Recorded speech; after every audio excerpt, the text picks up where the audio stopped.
এক বোতল পানির মূল্য ৬০০ টাকা, ৫০০ টাকার সিএনজি ভাড়া ২,০০০ টাকা, আর ১০০ টাকার রিক্সা ভাড়া ১,০০০।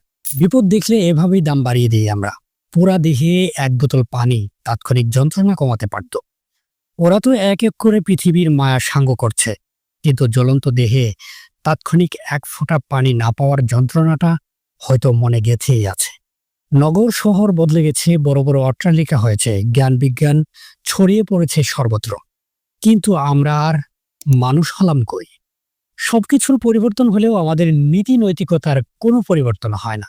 জাতিগতভাবে আমাদের দোষটা কোথায়? এর উত্তর কি আছে কারো কাছে? এক বোতল পানির মূল্য ৬০০ টাকা, ৫০০ টাকার সিএনজি ভাড়া ২,০০০ টাকা, আর ১০০ টাকার রিক্সা ভাড়া ১,০০০। বিপদ দেখলে এভাবেই দাম বাড়িয়ে দিই আমরা। পুরা দেহে এক বোতল পানি তাৎক্ষণিক যন্ত্রণা কমাতে পারত।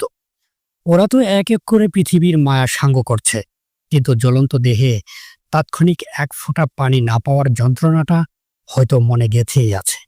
নগর শহর বদলে গেছে, বড় বড় অট্টালিকা হয়েছে, জ্ঞান বিজ্ঞান ছড়িয়ে পড়েছে সর্বত্র, কিন্তু আমরা আর মানুষ হলাম কই?